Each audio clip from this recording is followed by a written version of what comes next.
Good morning and welcome to chemistry classes by Prakash sir. चलिए, last video में हम लोगों ने इलेक्ट्रोड विभव मानक प्रयोग इत्यादि के बारे में जान लिए थे। हम लोग को अगला पढ़ना था वैद्युत रासायनिक श्रेणी। मैंने उस टॉपिक को रोक करके पहले सोचा कि जितना पढ़े हैं उस पर आधारित ऑब्जेक्टिव बनाया जाए कुछ। ठीक है विद्यार्थी, आइए मैंने अभी इस पर 6 ऑब्जेक्टिव लिखा है। पहले इसको एक्सप्लेन करते हैं, फिर वीडियो को रोक करके दो ऑब्जेक्टिव लिखेंगे, फिर उसको एक्सप्लेन करेंगे। प्रयास करते हैं कि कम से कम 25 से 30 ऑब्जेक्टिव आज इस वीडियो में मिले आपको। देखिए, पहला क्वेश्चन है, एक फैराडे का मान कितना होता है? तो बाबू आप सब लोग को पता है कि एक फैराडे जो है, एक मोल इलेक्ट्रॉनों के आवेश के परिमाण को एक फैराडे कहते हैं। और एक मोल इलेक्ट्रॉनों के आवेश का परिमाण लगभग कितना होता है? 6500 कूलम। नेक्स्ट है, एक कूलम समतुल्य है किसके?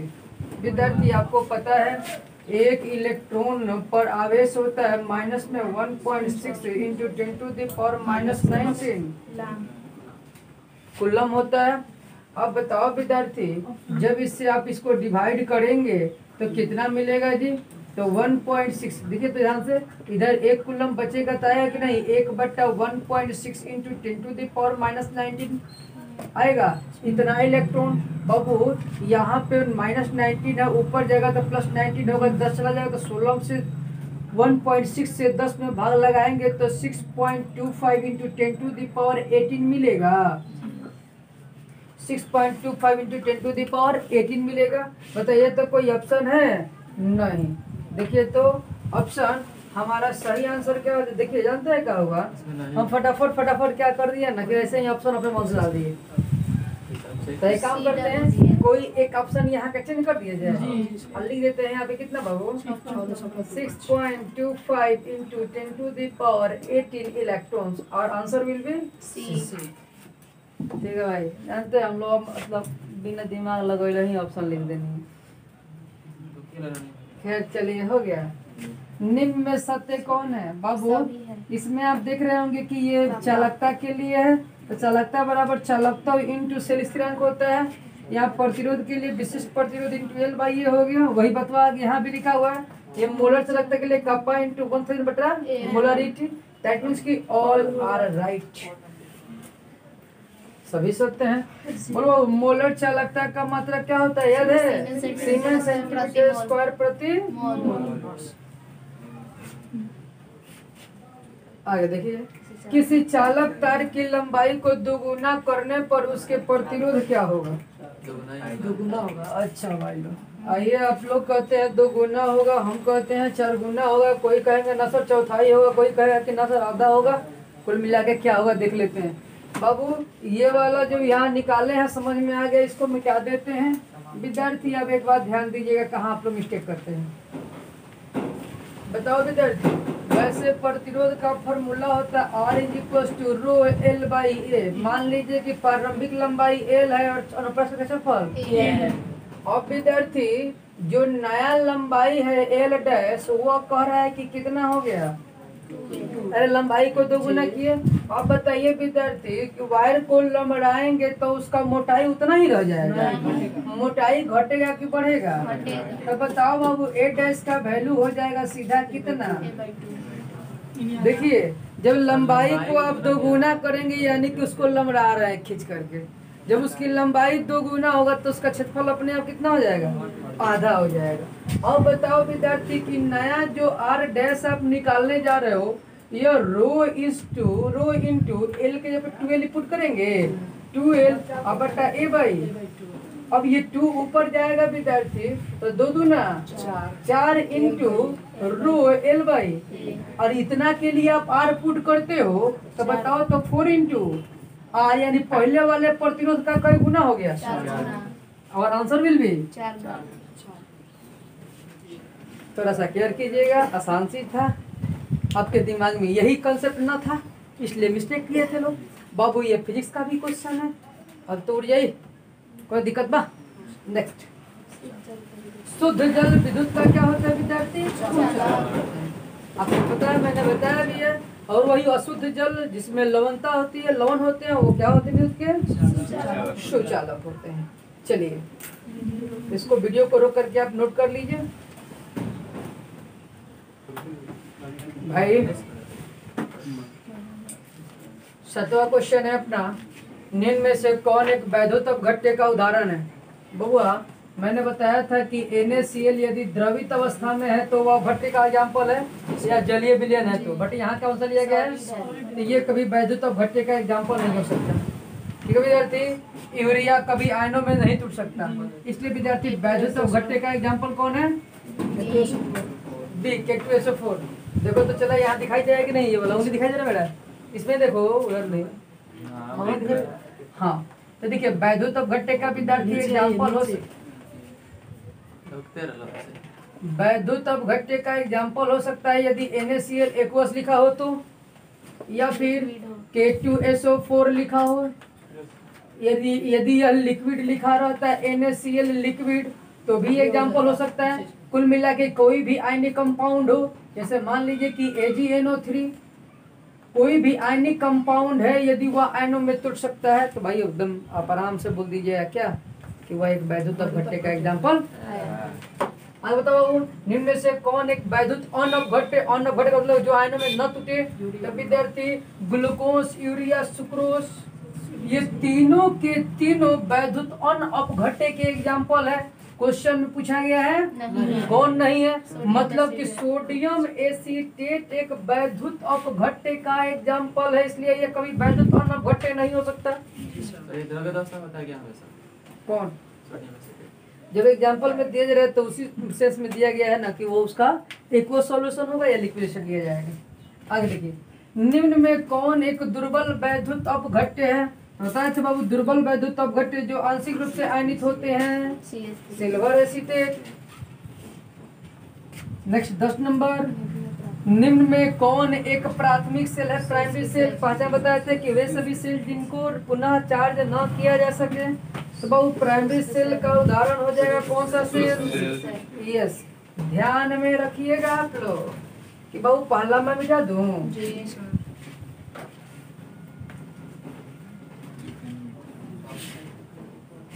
यदि आपको दिक्कत हुआ थोड़ा बैठ जाके वीडियो को रोक के पहले उसको नोट करके तब आगे बढ़ेंगे। ठीक, देखिए जब विद्यार्थी हम लोग प्राथमिक सेल की बात करेंगे तो प्राथमिक सेल का उदाहरण लिख लीजिएगा लोग कि जी यह शुष्क सेल होता है, मरकरी सेल होता है, ये किसका एग्जाम्पल है विद्यार्थी। और वही यदि हम लोगों से कोई पूछे कि द्वितीयक सेल का एग्जाम्पल क्या होगा, तो आप बोलेंगे सीसा संचायक सेल,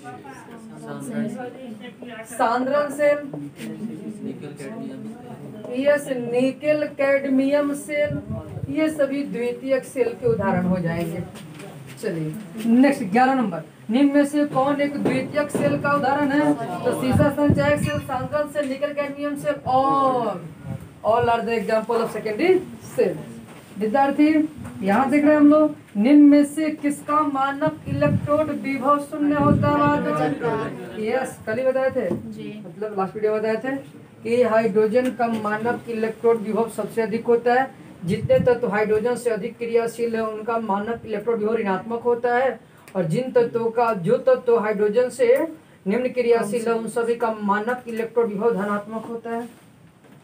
ओके, निम्न में सबसे प्रबल ऑक्सीकारक कौन है विद्यार्थी, और सबसे प्रबल अकारक कौन होता है, लिथियम। ये याद रखिएगा, सबसे प्रबल अकारक लिथियम, सबसे प्रबल ऑक्सीकारक क्लोरीन। चलिए वीडियो को रोक करके नोट कर लीजिए। चलिए क्वेश्चन नंबर 14 है, निम्न में से किसका मानक इलेक्ट्रोड विभव न्यूनतम होता है, याद है बताए थे, लिथियम का होता है माइनस में 3.05। बताइए CuSO4 अपघट्य में 1 फैराड विद्युत प्रवाहित करने पर कैथोड पे कितना ग्राम Cu2+ आयन मुक्त होता है। बबुआ आप लोग को याद होगा कि मैंने बताया था फैराडे का द्वितीय नियम कि जो इलेक्ट्रोड पे मुक्त हुई आयनों की मात्रा उसके तुल्यांकी भारों के समानुपाती होती है। बताओ विद्यार्थी Cu2+ का तुल्यांकी भार निकालेंगे तो Cu2+ जो है उसमें कॉपर के द्रव्यमान में 2+ से भाग लगाएंगे कि नहीं, बोलो। तो Cu2+ यानी कि कॉपर का द्रव्यमान होता है 30.5, इसका तुल्यांकी भार निकालने के लिए 2 से भाग लगाएंगे, 31 दशमलव कितना होगा, तो 31.75 ग्राम यहाँ है। ओए सुनो पहले, ये 1 फैराडे से निकला है। यदि यहाँ पे 2 फैराडे देता तो सीधा गुना करते, 3 फैराडे देता 3 से गुना करते, 4 फैराडे देता 4 से गुना करते। यही काम करना, सीधा पहले तुल्यांकी भर निकाल देना, उसका जय फैराडे के लिए दे उतना फैराडे के लिए वैल्यू दे देना। दिमाग में घुसल हो, कोनो कॉन्सेप्ट नहीं, ट्रिक हो, सीधा ट्रिक हो। फॉर्मूला पे बनाई बोलो, ऑब्जेक्टिव लंबा चल जाएगी। ये अप्लाई करिए लो हर जगह, सीधा तुल्यांकी भर निकाल के मल्टीप्लाई कर दिए लो। देखा आगे, वैद्युत रासायनिक सेल का एनोड होता है कैसा विद्यार्थी?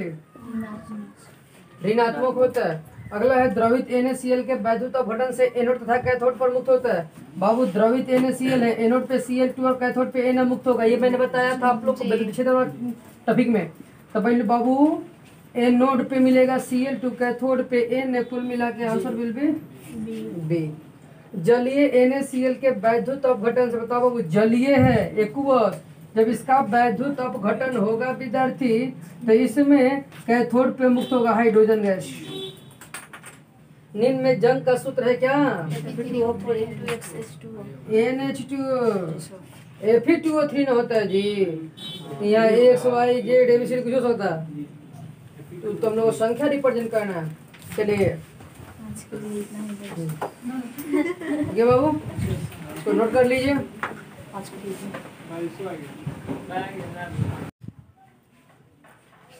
देखिए आपका 20वां क्वेश्चन है, किसी सेल के इलेक्ट्रोडों के मध्य की दूरी 1 मीटर तथा अनुप्रस्थ काट का क्षेत्रफल 2 मीटर स्क्वायर हो तो उसका सेल स्थिरांक कितना होगा? याद कीजिए, सेल स्थिरांक का फॉर्मूला होता है G बराबर L/A। अब बताओ L का वैल्यू कितना है? 1 मीटर। L का वैल्यू इतना है, 1/2 रखेंगे 0.5 मीटर। चलिए AlCl3 वैद्युत अपघट्ट में 2 फैराडे विद्युत प्रवाहित करने पर कैथोड पे कितना Al3+ मुक्त होगा? तो मैंने बताया था कि जितना हो पहले उसके हाथ तुल्यांकी भार निकाल दीजिएगा। तो एल्युमिनियम का तुल्यांकी भार निकालने का तरीका हुआ कि एल्युमिनियम का द्रव्यमान बटा उसका संयोजकता। तो एल्युमिनियम का द्रव्यमान होता है 27 बटा उसकी संयोजकता है 3, कितना आया? ये कितना के कारण होता है बाबू? मैंने बोला था कि तुल्यांकी भार 1 फैराडे के कारण होता है। हमें दिया कितना जा रहा है? 2 फैराडे। तो 1 फैराडे बराबर 9, तो 2 फैराडे बराबर बोलिए। सोडियम फ्लोराइड के जलीय विलयन के वैद्युत अपघटन से क्रमशः कैथोड तथा एनोड पर मुक्त होता है क्या क्या क्या बताओ? सोडियम फ्लोराइड के जलीय विलयन के वैद्युत अपघटन से, तो सोडियम फ्लोराइड में हाइड्रोजन ऑक्सीजन बता देवी जी। चलिए अगला वीडियो बता चुके हैं ये। ठीक है, किसी वैद्युत अपघट्ट में 1 कूलम आवेश प्रवाहित करने से इलेक्ट्रोड पर मुक्त आयन की मात्रा होती है उसका, तो ध्यान दीजिएगा ध्यान दीजिएगा ध्यान दीजिएगा ध्यान दीजिएगा, M बराबर Z/Q होता है। अब बताओ बाबू Q का वैल्यू 1 रख दो तो M बराबर क्या मिलेगा? मिलेगा ना, M बराबर Z। यानी इलेक्ट्रोड पे मुक्त हुई आयनों की मात्रा उसके वैद्युत रासायनिक संतुल्यांक कहलाता है। बताओ वो किसके बराबर होगा? उसके वैद्युत रासायनिक संतुल्यांक होगा। नेक्स्ट बोलिए, फैराडे का द्वितीय नियम संबंधित है। हाँ याद है विद्यार्थी कि 2 भिन्न भिन्न वैद्युत अपघट्टों को श्रेणी क्रम में जोड़कर समान समय तक समान धारा प्रवाहित करने से उसके इलेक्ट्रॉनों पर मुक्त आयनों की मात्रा उनके तुल्यांक भारों के यानी वैद्युत अपघट्ट के समतुल्य भार यानी तुल्यांकी भार से संबंधित है। वीडियो को रोक करके आप इसे नोट कर सकते हैं। चलिए क्वेश्चन नंबर 25, निम्न में से कौन किसी अम्ल से हाइड्रोजन को विस्थापित नहीं कर सकता? देखिए अम्ल से हाइड्रोजन को विस्थापित कौन नहीं कर सकता? जो हाइड्रोजन से कम क्रियाशील होगा, ठीक है ना, यानी हाइड्रोजन से जो दुर्बल अकारक होगा। तो जब वैद्युत रासायनिक श्रेणी पढ़ेंगे तो ये जो है आपका Cu, Ag, Au ये सभी तत्व हाइड्रोजन से नीचे आते हैं, हाइड्रोजन से नीचे आते हैं, अर्थात हाइड्रोजन से कम क्रियाशील धातु है कॉपर, Ag, Au। इसलिए इन तत्वों द्वारा कभी अम्ल से हाइड्रोजन को विस्थापित नहीं किया जाएगा। हमारा आंसर क्या होगा इसमें? Ag। बाकी सभी तत्व हाइड्रोजन से उच्च क्रियाशील है, अर्थात हाइड्रोजन से प्रबल अकारक है, इसलिए वे हाइड्रोजन को अम्ल से विस्थापित नहीं करते। गुड। अब बताओ बाबू, यहाँ पे विद्युत विच्छेदन से संबंधित नियम किसने दिया? फैराडे का विद्युत विच्छेदन नियम को लाउस लगा था। अनंत तनुता पे किसी वैद्युत घटक की मोलर चलकता उसी तनुता पे उसमें उपस्थित सभी आयनों की मोलर चलकताओं के योगफल के बराबर होता है। या मतलब अब उस सेल का ईएमएफ बहुत निकालेंगे। बताया था मैंने, कैथोड विभव माइनस एनोड विभव। बताओ विद्यार्थी, इसमें कैथोड का काम कौन करेगा, एनोड का काम कौन करेगा? तो याद रखना, जिसका मानक इलेक्ट्रोड विभव ज्यादा होगा वो कैथोड का काम करेगा, इसका कम होगा वो एनोड का। कन्फर्म। तो कैथोड कौन है अपना और एनोड कौन है? तो बाबू बताइए, तो सेल विभव या ईएमएफ बराबर होता है कैथोड विभव माइनस एनोड विभव। तो कैथोड विभव माइनस एनोड विभव, तो 0.34 में सीधा घटाएंगे। तो यहाँ मैं लिख दूं कि चूंकि ई एम एफ बराबर होता है ई कैथोड माइनस ई एनोड, होगा ना बाबू? बोलिए, ई कैथोड विभव कितना है? 0.34 वोल्ट माइनस एनोड विभव कितना है? Minus 0.76 volt. अब बताओ माइनस माइनस। अब 0.34 वोल्ट प्लस में 76, दोनों को जोड़ो तो बाबू 1.1 वोल्ट मिलेगा। कौन सा ऑप्शन सही है? अब इस टाइप के क्वेश्चन देंगे तो क्या आप रीड कर जाएंगे कि कौन हमारा एनोड होगा, कौन कैथोड होगा? जिसका मानक इलेक्ट्रोड हो ज्यादा लूट लेवल ओवर दे। अब घर पे बाबू इन 28 ऑब्जेक्टिवों के हेल्प से आप अपने बुक का ऑब्जेक्टिव बनाएं, फंसे तो लेकर के आए, व्हाट्सएप पे डाले, पूछे आप। देखिए, विशिष्ट चालकता यानी चालकता का मतलब मैंने बताया था प्रति ओम प्रति मीटर या सीमेन प्रति मीटर या सीमेन प्रति सेंटीमीटर। आंसर विल बी प्रति ओम प्रति सेंटीमीटर। प्रति ओम को ही महो या सीमेन बोला जाता है। चलिए, इस वीडियो में इतना है। That's all. जय हिंद।